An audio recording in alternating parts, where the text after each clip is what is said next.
chamo Víctor, son alumno de segundo de bachillerato A e hoxe na miña exposición vou falar sobre Vicente Risco. Vicente Risco nado o 1 de outubro de 1874 en Ourense e finado o 30 de abril de 1963 nesta mesma cidade, foi un dos grandes intelectuais galegos do século XX, pertencente á xeración Nós e tamén un dos grandes teóricos do nacionalismo galego.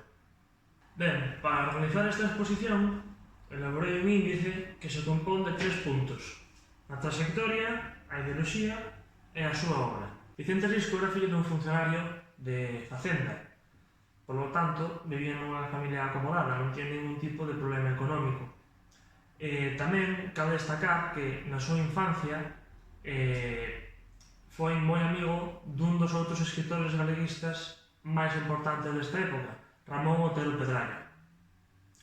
En 1899, Risco remata o bachillerato e decide estudiar Dereito por libre na Universidade de Santiago de Compostela.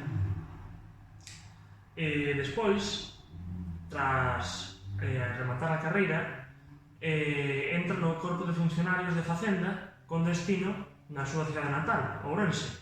Aquí vos deixo dúas imaxes da casa natal de Vicente Risco e da placa do primeiro centenario do nacemento de don Vicente Risco nesta mesma casa.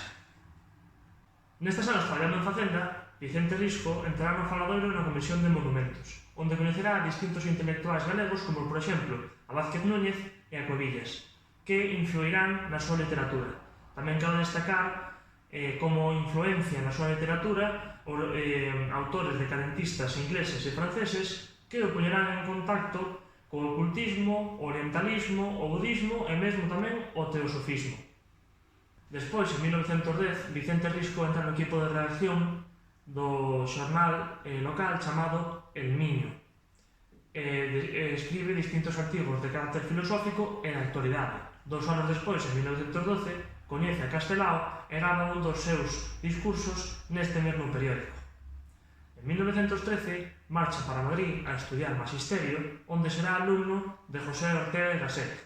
Unha vez rematados estes estudos, no 1916 volta a Ourense e no 1917 funda con Arturo Noguerol a revista La Centuria, que será un antecedente, debido a xente que traballaba nela, da famosa revista Nós. Neste mesmo ano, en 1917, Risco, debido á influencia por Antón Losada Díez, entra nas Irmandades da Fala e pouco despois pronuncia o seu primeiro discurso en galego. No ano seguinte, en 1918, participa en distintos mítings no distrito de Celanova debido á campaña das eleccións parlamentarias, aínda que non acadou moi bons resultados, o cal lle serve de incentivo para seguir motivando. Neste mesmo ano tamén sácase o último número da revista La Centuria e Risco pasa a colaborar ca famosa revista A Nosa Terra, que é esta de aquí. Nesta revista, Risco participa dun xeito que intenta puir un pouco máis a literatura galega, facendo referencias a outros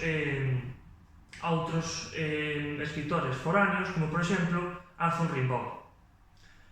Pouco a pouco, Risco convírtese no teórico líder do nacionalismo galego e un dos piares máis importantes do mesmo. En 1920, Risco escribe a teoría do nacionalismo galego, que é considerado como o texto fundamental deste movimento. Tamén participará na revista Nós, que, como xa expliquei antes, procedía de La Centuria, fundada por el mesmo. Nesta revista colaborará con máis de 100 artigos para renovar a literatura galega. Tamén neste ano convértese no líder da etnografía do Seminario de Estudos Galegos. Nun primeiro momento, Risco apoia a ditadura de Primo de Rivera, xa que cree que é unha boa oportunidade para desmontar o sistema caciquil que estaba imposto en Galiza. Isto aléxao das Irmandades da Fala e da revista A Nosa Terra. Empeza a escribir para Resurdimento, que é o órgano principal da Irmandade Nacionalista Galega. En 1929, un ano despois, ingresa na Real Academia Galega. E, un ano despois dese, en 1930, marcha para Berlín para estudar uns cursos de etnografía. Estes 4 meses que pasa na Alemanha condicionano modificando a súa ideoloxía cara a un carácter máis conservador e católico. En 1931, nas eleccións ás Cortes Constituíntes, Risco e Otero Pedrallo cofundan o Partido Republicano Nacionalista Galego. Otero Pedrallo consigue a acta, pero Risco non, debido aos seus poucos votos. Este será un punto de inflexión na influencia de Risco no galeguismo, sendo máis prioritaria a influencia por Otero Pedrallo e Castelao. Aínda que foi elexido na Asamblea do Partido Galeguista, estará en constante conflito debido a que non mostra un interese político, nin un interese pola democracia e mostra un grande rexeitamento con calquer trato que se pode ter ca esquerda. No 1933, 2 anos despois, publica Nós, os Inadaptados, no que reflexa a súa visión espiritual da historia. En 1934, un ano despois, publica Mitteleuropa, que conta a súa viaxe por Europa apoiando ao nazismo nese mesmo momento. En 1936, Risco sai do Partido Galeguista para fundar o seu propio partido, a Dereita Galeguista. E máis tarde, na elaboración do Estatuto de Galicia, que é este de aquí, Risco participará levemente nun dos anteproxectos que presenta. Despois, na sublevación que provoca a Guerra Civil, Risco cala tras o asesinato e encarceramento de moitos dos seus compañeiros.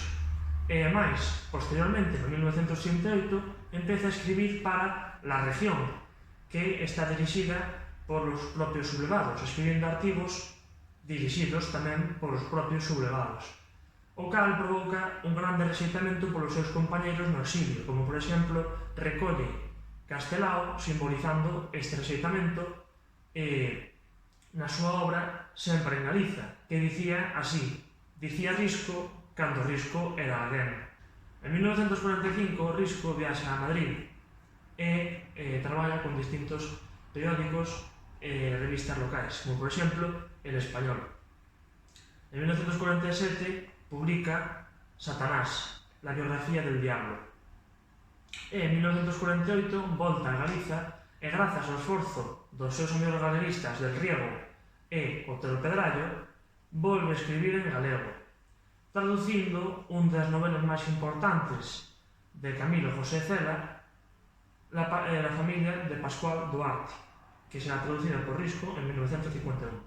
En 1954, Risco xubilase, pero vai a seguir publicando distintos artigos de etnografía na prensa galega. E en 1961 publica Leria, que é unha obra que recopila distintos textos anteriores á Guerra Civil. Tras varios meses loitando contra o cancro, Risco falece na súa cama, na súa casa natal de Ourense, e pouco días despois de ser condecorado ca medalla de Alfonso X polo goberno franquista. En canto a súa ideoloxía, Risco destaca polo seu antimodernismo e tamén polas súas tendencias políticas máis moderadas e catolicistas. Vicente Risco, na Restauración, apóiase no movimento celtista e atlantista, resaltando Galicia neste movimento, e desprecia a sociedade mediterránea. Entón, para Risco, a Galicia de verdade é a Galicia tradicional dos labregos e dos mariñeiros, que di que é a vida máis pura e lexítima. A pesar do seu sentimento antimodernista, como xa comentei antes, sí que é verdade que promociona certos novos escritores vanguardistas, como por exemplo Manuel Antonio.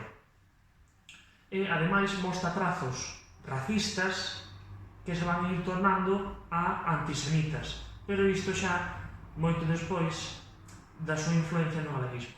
En canto a súa obra literaria, Vicente Risco escribe un trasunto do seu pensamento filosófico e político, pero sí que é verdade que vai publicando certas obras literarias, como por exemplo o seu primeiro texto literario, que é un relato breve chamado Do caso que aconteceu ao Dr. Albeiros. Posteriormente publicará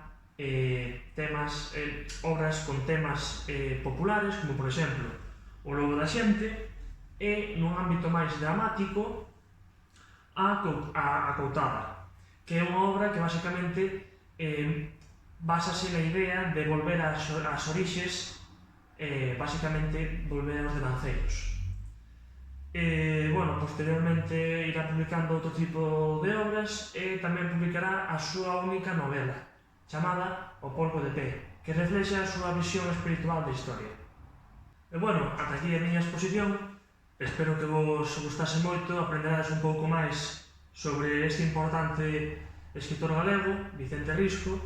Gracias por escoitarme.